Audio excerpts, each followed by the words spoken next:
canal del Congreso presenta.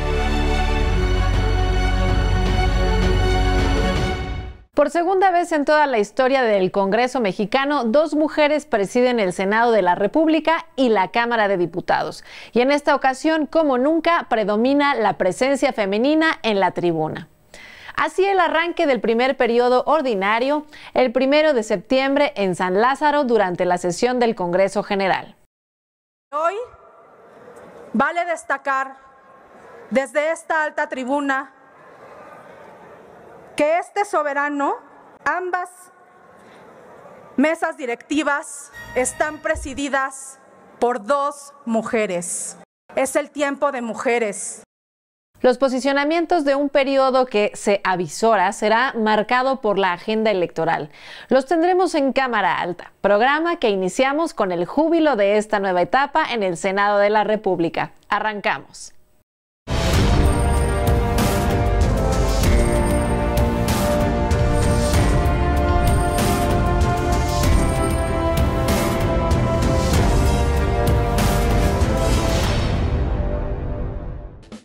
¿Cómo va la integración del Catálogo Nacional de Deudores Alimentarios Morosos? De acuerdo con un estudio realizado por el Instituto Belisario Domínguez, dicho registro deberá entrar en operación el 2 de marzo de 2024 y corresponde al Sistema Nacional DIF integrarlo. Esta batalla contra el incumplimiento del pago de la pensión alimentaria aún es larga y por ello aquí en Cámara Alta no vamos a soltar el tema hasta ver que esta reforma aprobada por el Congreso llegue a buen puerto. En México, 3 de cada 4 hijos de padres separados no reciben pensión alimentaria y el 67.5% de las madres solteras enfrentan la evasión de las obligaciones de sus exparejas, de acuerdo con cifras del Instituto Nacional de Estadística y Geografía. Maternar y trabajar cuando tú sola te haces cargo de tus hijos y solamente tú eres responsable de los gastos de tus hijos y de sacar adelante todo lo que ello implica, sí se vuelve una tarea bastante complicada. El 9 de mayo de 2023 entró en vigor el nuevo Registro Nacional de Obligaciones Alimentarias gracias a las reformas realizadas a la Ley General de los Derechos de Niñas, Niños y Adolescentes. Este es el dictamen que va a garantizar finalmente que el 70% de las madres solteras tengan garantizada la pensión alimentaria que hoy no tienen.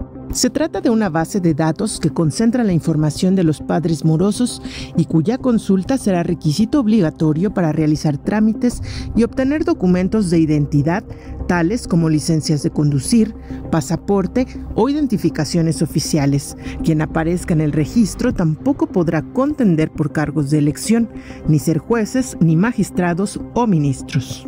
Si vemos el otro lado, pues también se quedó corto en cuanto a las sanciones que se les pueden imponer a estas personas. Te digo, muchas ya tienen pasaporte o no les interesa sacarlos, muchos ya tienen licencia y no les interesa sacarla, muchos ni les interesa sacar la licencia, para otros no les interesa contender a puestos de elección popular, entonces pues no va a tener ese impacto que hubiéramos querido, que hubiéramos esperado para que realmente significara algo representativo que conminara a que pagaran la pensión alimenticia. Qué desagradable es que a los señores les tengan que estar recordando sus obligaciones. O a algunas mamás, no es el grueso de la población, pero también hay mamás que se desentienden de todo lo que sus hijos requieren. El registro de un deudor se llevará a cabo luego de que lo solicite un juez o la autoridad responsable. Si tú registraste a un menor voluntaria o involuntariamente, tienes que contribuir con la manutención de ese menor. Y si no, pues debes de sufrir una consecuencia. Para registrar a un padre o madre de familia por deuda alimentaria, será necesario presentar nombre y apellido del deudor alimentario, clave única del registro de población CURP, datos del acta que acredite el vínculo entre el deudor y el acreedor alimentario y número de pagos incumplidos.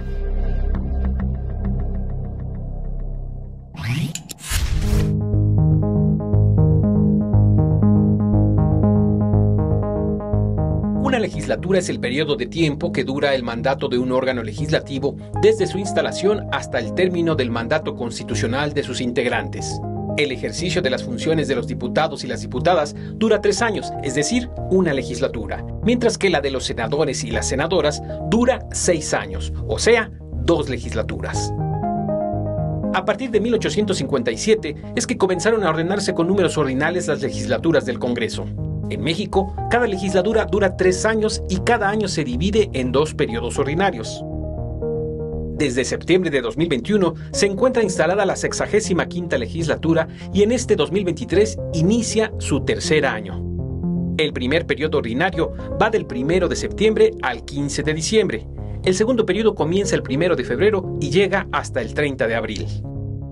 Durante este tiempo, las cámaras se ocupan del estudio, discusión y votación de las iniciativas que se les presenten y de la resolución de los demás asuntos que les correspondan.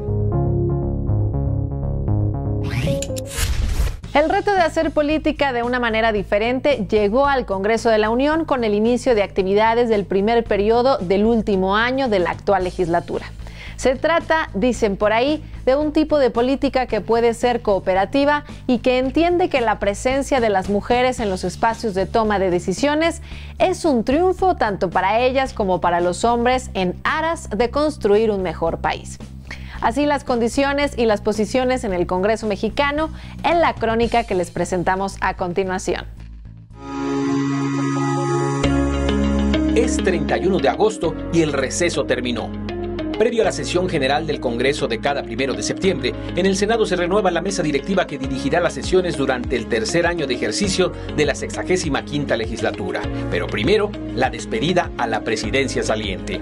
Ha sido una buena presidencia y sin duda Puebla ha estado muy bien representado en el Pacto Federal. Solo basta recordar algunos momentos difíciles, como aquel que se denominó el Viernes Negro, que gracias a la prudencia, a la buena conducción, al reconocer los momentos complicados que se viven, se pudo salir avante y la sangre no llegó al río. La elección de la nueva mesa directiva se hizo por cédula. Vale recordar que dicha mesa se integra por un presidente, en este caso presidenta, 3 vicepresidentes, hoy 2 mujeres y un hombre, y 4 secretarios, actualmente 4 secretarias. O sea, una directiva que por vez primera es dominada por mujeres. Vino la toma de protesta y luego se declaró legalmente instalada la Cámara Alta para las funciones del primer periodo ordinario del 3er y último año de la actual legislatura. Hoy toma protesta en la alta Cámara de Senadores una hija de campesinos, una hija de la educación pública, una mujer humilde, una demócrata por convicción y una tlaxcalteca que hasta el último día de su vida luchará por reivindicar en la historia la grandeza de mi pueblo y que viva Tlaxcala. El 1 de septiembre hay sesión de apertura del Congreso General en San Lázaro. Pasada las 6 de la tarde, se escuchó el sonido de la campana, luego el himno nacional y un espacio para la recepción del 5º informe de gobierno. Y ahora sí, arranca el primer periodo que desde las primeras intervenciones deja ver las posturas de lo que se perfila como un año marcado por la coyuntura electoral. Hoy arranca el último año del sexenio más progresista del México moderno. Hoy arranca la parte final de la primera etapa de la cuarta transformación. Sabemos que nosotros tenemos el corazón a la izquierda y que estamos del lado correcto de la historia. Es tiempo de mujeres. La historia será feminista o no será, señoras y señores. Ha llegado el momento de dejar a un lado la descalificación y el insulto, de convertir a la discusión en intercambio de ideas, de ir al debate serio. Es tiempo de hablar bien de México, pues no estamos en pie de guerra. Tenemos que emparejar el piso y generar más riqueza.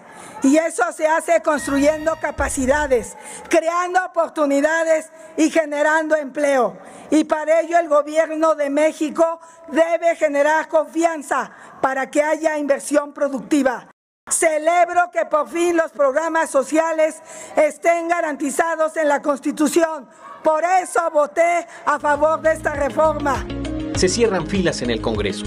Las mujeres toman la batuta en ambas cámaras y eso alimenta el ánimo de quienes aspiran a que el debate se eleve con ese gesto de feminidad que por fin echó al suelo el llamado techo de cristal. La paridad electoral es un principio constitucional que se refiere al conjunto de reglas electorales incluyentes en la selección de candidaturas. Su objetivo busca lograr una sociedad democrática con una amplia participación ciudadana, donde hombres y mujeres tengan igual acceso a puestos de representación política.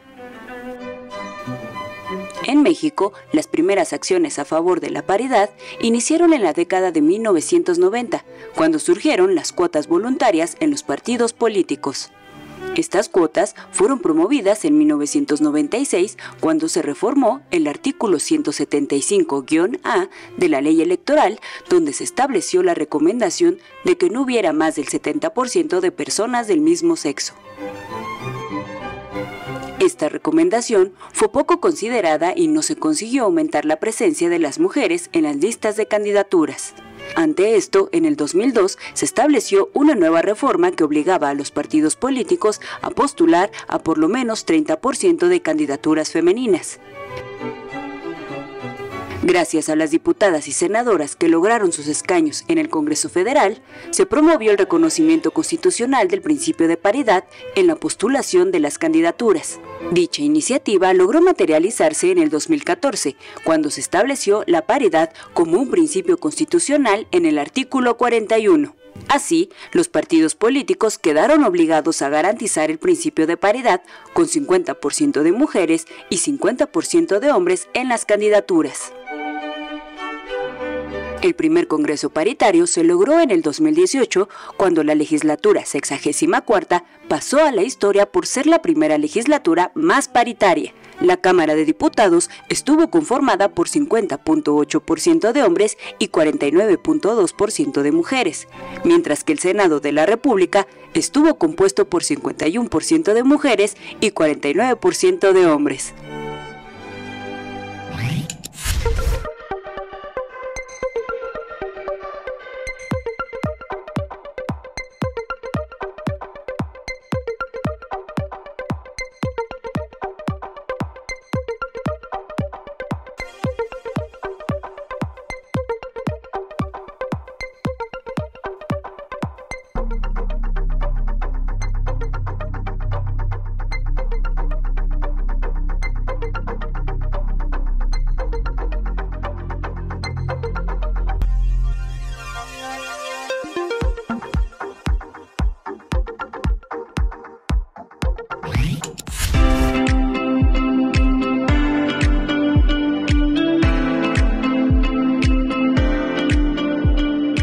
Somos maíz.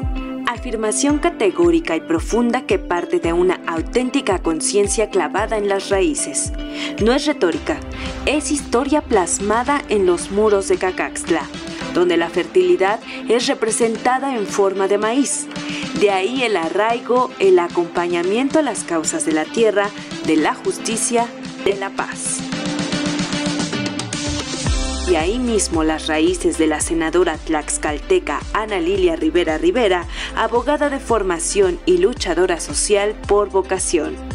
Desde 1994, delegada en la primera convención democrática convocada por el EZLN y de ahí en adelante organizadora, vocera, coordinadora y hasta candidata a diversas postulaciones que de poco en poco fueron ganando terreno en el escenario político en favor de la izquierda. Sí, siempre a la izquierda. Pero como la arena política no lo es todo, la senadora Rivera fundó en 2008 una organización humanitaria para ayudar a niños enfermos de insuficiencia renal crónica y 2 años después fundó la Asociación Rural de Interés Colectivo en defensa del maíz nativo de Tlaxcala. Todo este impulso arrastró a la senadora Ana Lilia Rivera a las tribunas de la Cámara Alta, donde presentó, defendió y llevó hasta las votaciones una iniciativa para proteger y preservar el maíz nativo de México. El 24 de septiembre de 2019, la Cámara Alta avaló el dictamen de la Ley Federal para el Fomento y Protección del Maíz Nativo, sello de la causa morenista y en particular de la senadora Rivera. Cuando niña, mi labor fundamental era todas las tardes desgranar la mazorca para ayudar a mi madre a preparar el nixcómil de las tortillas diarias. Su frase diaria era: el maicito se levanta, no se tira y no se pisa. Aprendí desde ahí que el maíz era humano, porque el maíz hizo también al ser humano lo que es. Con ese mismo carácter y claridad de miras, la senadora fue ganando terreno de manera inteligente y cautelosa en la vicepresidencia de la mesa directiva de la Cámara Alta y hoy finalmente ocupa la presidencia de la misma. Senadora Ana Lilia Rivera Rivera, nuestra senadora maíz.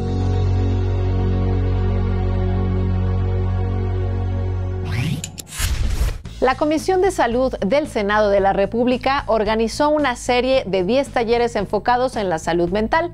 Durante el segundo curso dirigido hacia las adicciones se abordó, entre otros, el tema del suicidio y el papel que juegan las políticas públicas al respecto. La salud mental es primordial para todas las personas sin importar sexo, edad o lugar donde viven, ya que si no se tiene una buena salud mental puede afectar muchos aspectos de la vida, desde las relaciones personales, actividades en la escuela y o trabajo, así como causar sentimientos de depresión, angustia, aislamiento o incluso la muerte.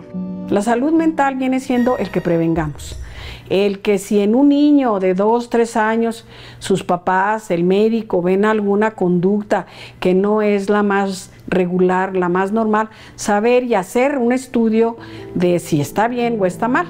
Senadores, especialistas y funcionarios coincidieron en la necesidad de reforzar políticas públicas y acciones preventivas para disminuir el incremento de personas con problemas de salud mental en todo el país. Las depresiones, la neurosis, los miedos, pues cada vez son más frecuentes en las personas, en los niños. Los niños ya les tienen miedo a que hasta que una mariposa vuele.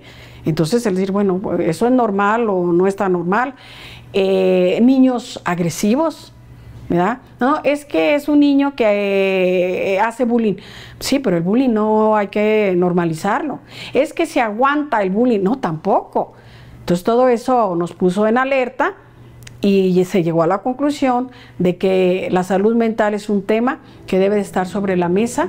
En el mundo, el suicidio es un problema de salud mental que afecta más a los jóvenes y adolescentes. Según datos del INEGI, en 2020 hubo 7.896 suicidios en México. En promedio, cada 40 segundos se suicida una persona, siendo más frecuente entre jóvenes de entre 14 y 29 años de edad. ¿Por qué se está suicidando tanto joven o tanto mayor de edad, niños inclusive? Y es porque no prevemos a tiempo, que son problemas mentales que llevan a la gente al suicidio. En México y en el mundo, alertan el riesgo del suicidio se mantendrá como una constante en el futuro a corto plazo. En 2029 se calcula que será la segunda causa de mortalidad entre la población joven. Es un problema de salud pública, no es de un individuo, no es de una familia, es un problema que está afectando a todo un país.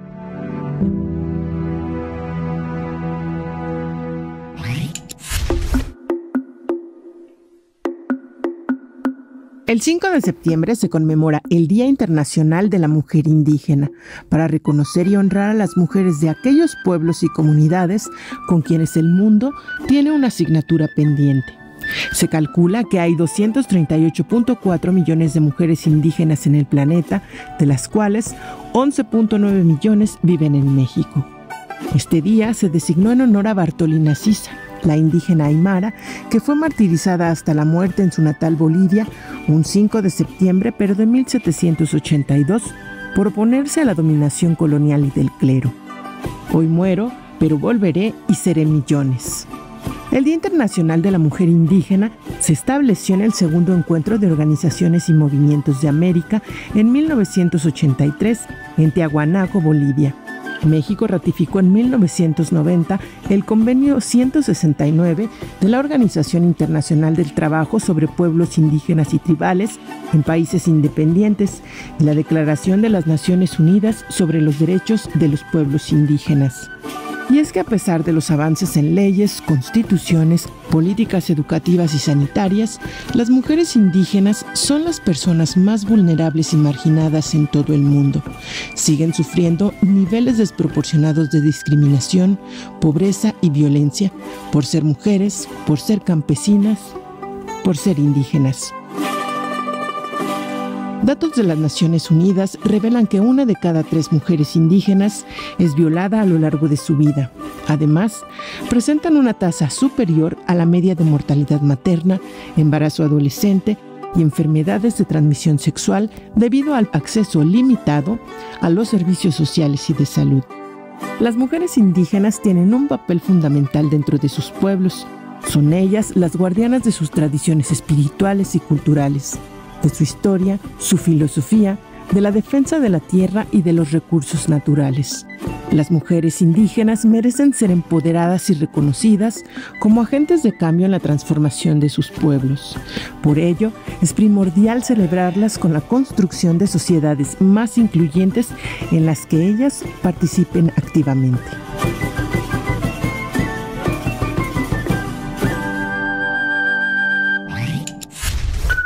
El 29 de abril de 1967 se publicó en el Diario Oficial de la Federación el decreto presidencial firmado por Gustavo Díaz Ordaz, donde se autorizaba la creación de un organismo público descentralizado bajo el nombre de Sistema de Transporte Colectivo, sí, el Metro.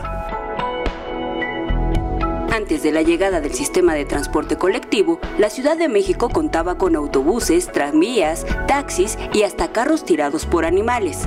Debido a esto, el proyecto de la construcción de un transporte subterráneo representó la entrada de la modernidad a la capital del país, ya que era considerado como un sistema de transporte de primer mundo.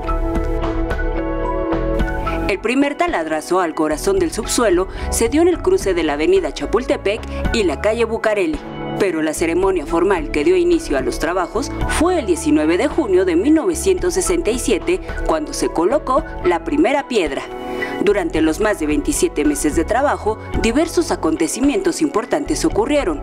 Uno de ellos, el descubrimiento de la pirámide de Hécatl, la cual se puede observar en el transborde de la estación Pino Suárez. La primera etapa del metro fue inaugurada el 4 de septiembre de 1969 y el entonces presidente Gustavo Díaz Ordaz encabezó la ceremonia de inauguración, conduciendo el primer recorrido como operador de cabina.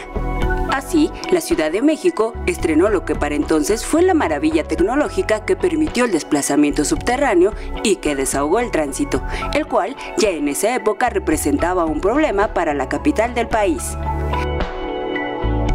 El decreto por el cual se autorizó esta magna obra es un ejemplo de los decretos ejecutivos, los cuales no son sometidos a discusión en las cámaras de diputados y senadores, por lo que su rango es jerárquicamente inferior a las leyes.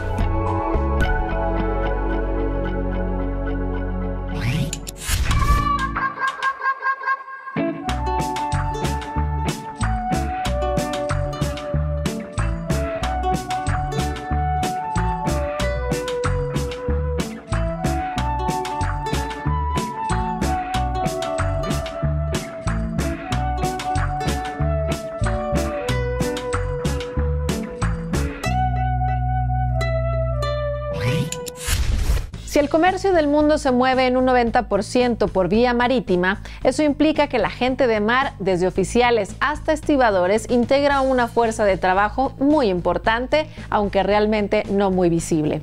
Con el fin de conocer y darle seguimiento a los derechos laborales de todas estas personas, se celebró en el Senado un parlamento abierto que, si bien hizo hincapié en la industria pesquera, también abordó otras ramas como el turismo y la petroquímica, asociada, por supuesto, a la gente de mar.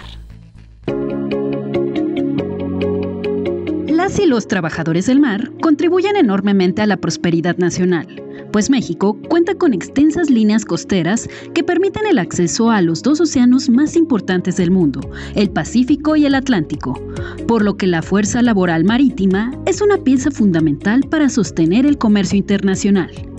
Para proteger y garantizar que vivan en entornos de justicia y dignidad, es preciso identificar las áreas de oportunidad de la legislación vigente y proponer modificaciones que permitan alcanzar el pleno respeto y reconocimiento de sus derechos.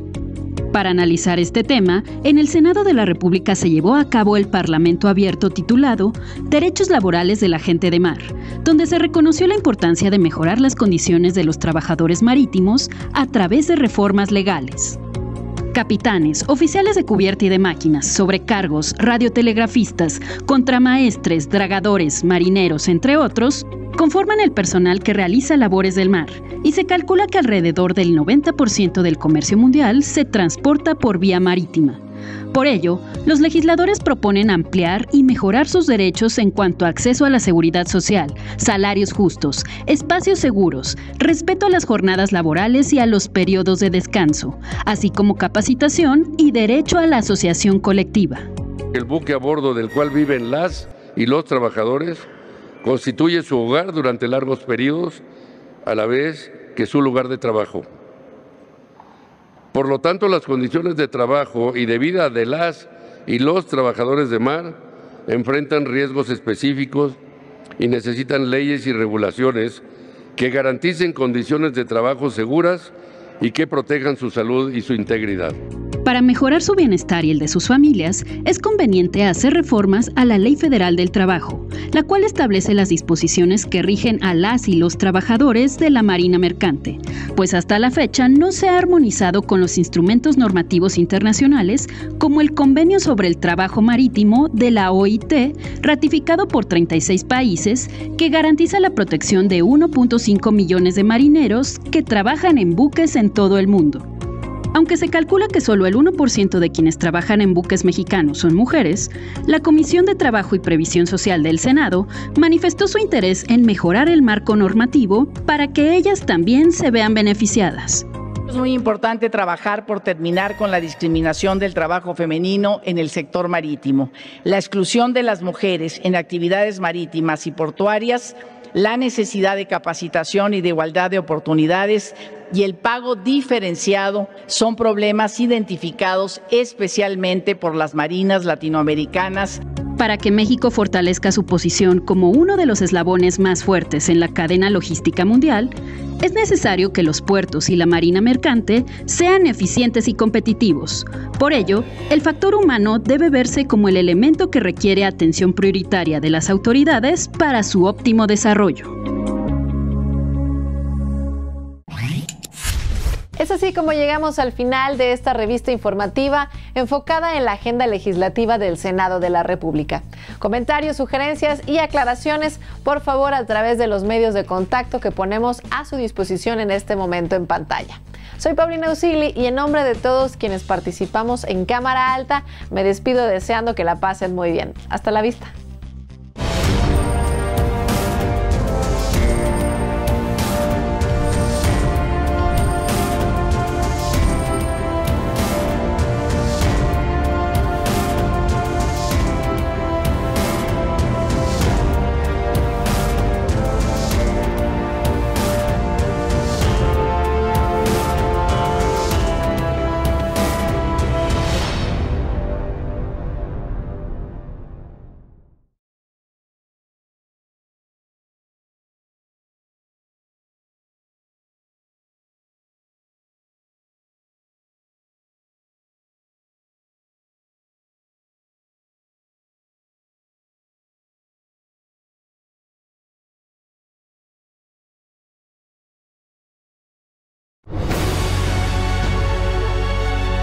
El canal del Congreso presentó